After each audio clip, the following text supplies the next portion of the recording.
नमस्कार मित्रों, स्वागत है आप सभी का आपके अपने चैनल गणित एकेडमी इंजीनियरिंग में।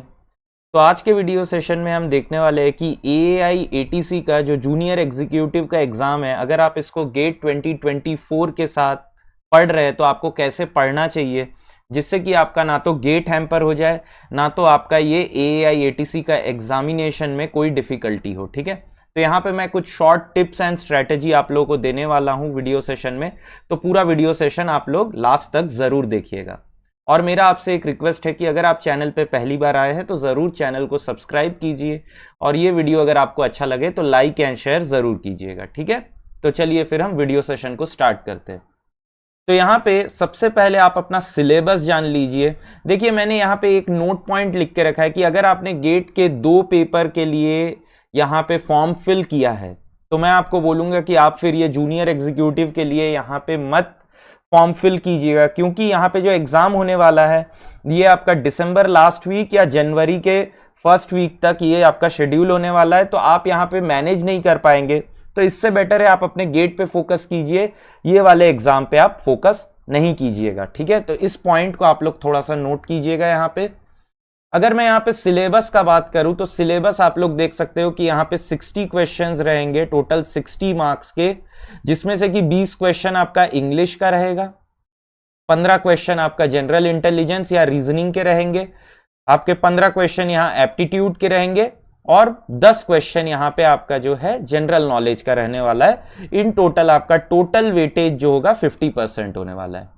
और यहाँ पे आपका पार्ट बी जो होने वाला है, यहाँ पे 60 क्वेश्चंस होने वाला है। फिजिक्स और मैथ्स आपका जो 11-12th क्लास का लेवल का है वहां से क्वेश्चन पूछे जाएंगे, काफी सिंपल होने वाले, ऐसे नहीं कि क्वेश्चन बहुत ही टफ। अगर आपने 11-12th में अच्छे से प्रिपेयर किया था IIT जेई या जेई मेंस जेई एडवांस के लिए, तो यहाँ पे ये आपके लिए बहुत ही सिंपल होने वाला है, कोई डिफिकल्टी नहीं होने वाला है। ठीक है, और एक चीज जो यहाँ पे बहुत ही इंपॉर्टेंट है वो कि आपका कोई भी नेगेटिव मार्किंग यहां पे नहीं होने वाला है। ठीक है, नेक्स्ट, अगर एग्जाम शेड्यूल जैसे कि मैंने आपको बोला कि लास्ट वीक ऑफ दिसंबर या फर्स्ट वीक ऑफ जनवरी में ये एग्जाम इसका होने वाला है। यहां पे कोई भी इंटरव्यू नहीं होने वाला है, डायरेक्टली आपको शॉर्टलिस्ट किया जाएगा on the basis of your, आप जैसे परफॉर्म करेंगे एग्जाम में उस बेसिस में।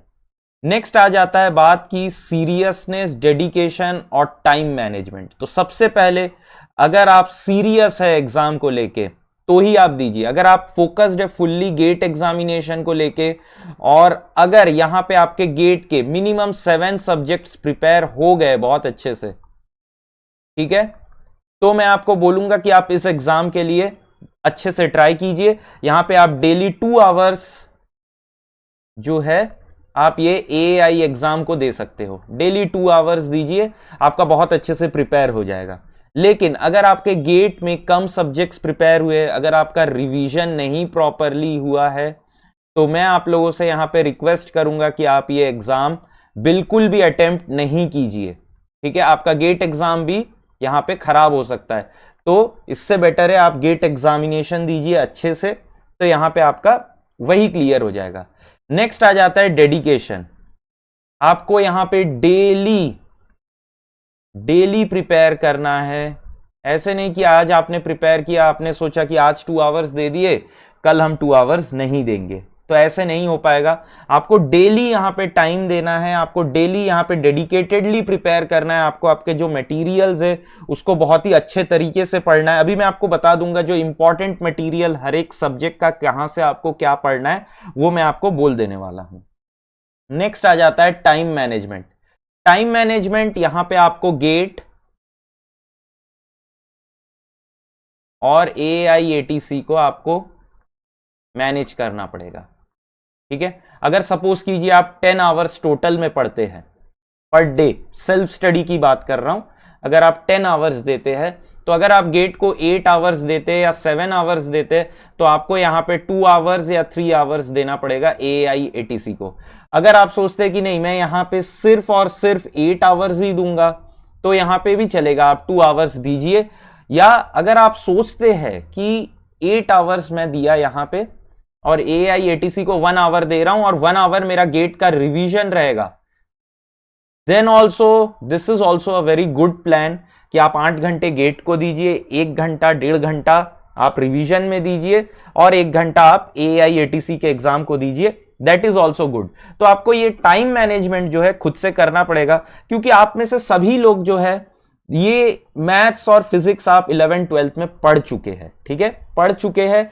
तो यहां पे ऐसा कुछ नहीं है कि आपको बहुत ज्यादा एफर्ट्स डालने पड़ेंगे, आप 11th 12th तो पास करके ही आए हैं, तो आपको कंसेप्ट आपको याद है।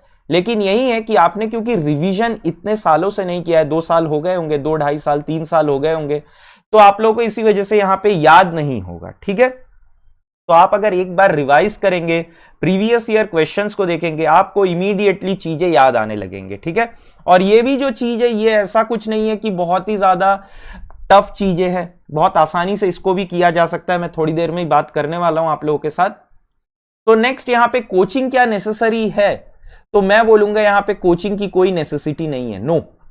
अगर आप खुद ये 3 पॉइंट को बहुत अच्छे से फॉलो करते कि आप सीरियस है, डेडिकेटेड है, और अगर आप टाइम को बहुत अच्छे से मैनेज कर सकते हैं, तो मैं यहां पे बोलूंगा कि कोचिंग की कोई नेसेसरी नहीं है, आप अपना यहां पे अच्छे से पढ़ाई कीजिए, ठीक है। नेक्स्ट आ जाता है इंपॉर्टेंट स्टडी मटेरियल। तो स्टडी मटेरियल की अगर मैं बात करूं तो देखिए ये वाले के लिए आप सिंपली एकदम जो बेसिक क्वेश्चंस है, ठीक है, बेसिक क्वेश्चंस एनसीईआरटी वगैरह का हो गया आपका, ठीक है, या आपका RS अग्रवाल का मैथमेटिक्स का बुक आता है 11th 12th का, या नॉर्मल RD शर्मा भी अगर आप मैथ्स के लिए देखेंगे तो दिस इज एनफ, ठीक है। इससे ज्यादा मेरे को नहीं लगता है कि आपको कुछ और पढ़ना पड़ेगा, इन दोनों में से कोई एक बुक देख लीजिएगा। नेक्स्ट आ जाता है फिजिक्स के लिए।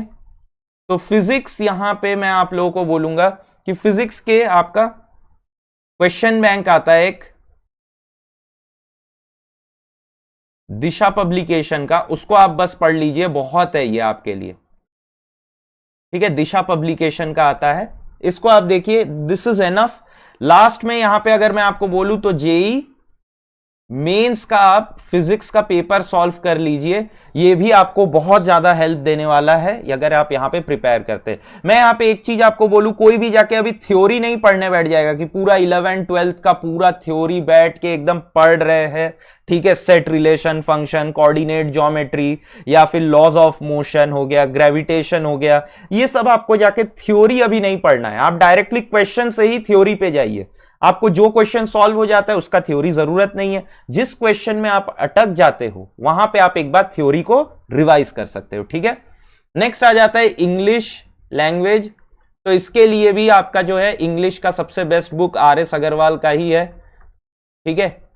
जो हम लोग TCS वगैरह का एग्जाम पढ़ने के लिए नहीं क्रैक करते, वही वाला आप पढ़ लीजिए, काफी है। यहां पे रीजनिंग के लिए सेम ऑथर का बुक है, इतना मोटा सा, आप उसको देख सकते हैं। और अगर आपको ये सब कुछ भी नहीं देखना है, यहां पे आपको लगता है कि नहीं बहुत ज्यादा टाइम वेस्ट होगा, तो मैं आपको बोलूंगा ये चारों टॉपिक को ना आप SSC का जो आपका है ना SSC JE, ठीक है, इसका जो प्रीवियस ईयर क्वेश्चन है ना, बस आप इसके प्रीवियस ईयर लास्ट 10 इयर्स के क्वेश्चन पेपर प्रैक्टिस कर लीजिए, this will be enough. General knowledge को छोड़ के, जनरल नॉलेज अगर आपको लगता है आप यहां पे अवॉइड कर सकते हैं, अगर आपको लगता है कि नहीं थोड़ा सा पढ़ सकते हैं, तो आप लास्ट 6 मंथ जब से नोटिफिकेशन आया है तब से आप लास्ट 6 मंथ का थोड़ा सा आप जनरल नॉलेज देख लीजिए, that will be enough for you, ठीक है। तो यहां पे मैं आप लोगों को बोलूंगा कि डायरेक्ट अगर आप गेट के लिए पढ़ रहे तो आप डायरेक्ट यहां पे क्वेश्चन से कंसेप्ट जाइए, क्वेश्चन कंसेप्ट थ्रू क्वेश्चन वाला अप्रोच यहां पे आपको फॉलो करना है, ना कि यहां पे आप पहले थ्योरी पढ़ रहे हैं फिर आप यहां पे क्वेश्चन सॉल्व कर रहे हैं, ठीक है। कंसेप्ट थ्रू क्वेश्चन आपको यहां पे अप्रोच फॉलो करना पड़ेगा। मतलब क्या कि आप डायरेक्टली क्वेश्चंस देख रहे हैं, उसी से आप कंसेप्ट को ग्रास्प कर रहे हैं, ठीक है। अब नेक्स्ट यहां पे मैं आपको बता दूं कि गणित एकेडमी इंजीनियरिंग आपको कैसे हेल्प करेगा। सो मैथ्स एंड फिजिक्स के लिए मैंने यहां पे सोचा है कि हम जो है यहां पे प्रीवियस ईयर क्वेश्चंस सॉल्व करेंगे, ठीक है। प्रीवियस ईयर क्वेश्चन, उसी में जो कंसेप्ट्स होने वाले हैं वो कंसेप्ट को भी हम देख लेंगे, जो इंपॉर्टेंट कंसेप्ट है उसको मैं आप लोगों के लिए रिवाइज करवा दूंगा, ठीक है। तो अगर आप लोगों को यहां पे कोई और डाउट रहता है, या अगर आपको लगता है कि नहीं और कुछ कंटेंट प्रोवाइड होना चाहिए, या कोई डिफिकल्ट टॉपिक जो आपको मैथ्स या फिजिक्स में समझ में नहीं आता है, तो आप जरूर नीचे कमेंट सेक्शन में मुझे कमेंट करके बताइए, मैं कोशिश करूंगा कि उस सब्जेक्ट को मैं यहां पे लूं। ठीक है, तो मैं एक अलग सा पूरा प्लेलिस्ट बना दूंगा AAI-ATC के लिए, उसमें जो है आप लोगों का पूरा मैं कंटेंट डालूंगा। ठीक है, तो अगर आप लोगों को लगता है कि नहीं और भी कुछ कंटेंट चाहिए या कुछ डिफिकल्टी है आप लोगों को, तो आप लोग नीचे जरूर मुझे कमेंट सेक्शन में बता दीजिएगा। ठीक है, तो आज के वीडियो सेशन में बस इतना ही। अगर आप लोगों को कोई डाउट रहे तो कमेंट जरूर कीजिएगा, और अगर वीडियो अच्छा लगे तो लाइक एंड शेयर जरूर कीजिए, और अगर आप चैनल पे पहली बार आए हैं तो चैनल को जरूर सब्सक्राइब कीजिए। ठीक है, तो चलिए फिर मिलते हैं अगले सेशन में। धन्यवाद।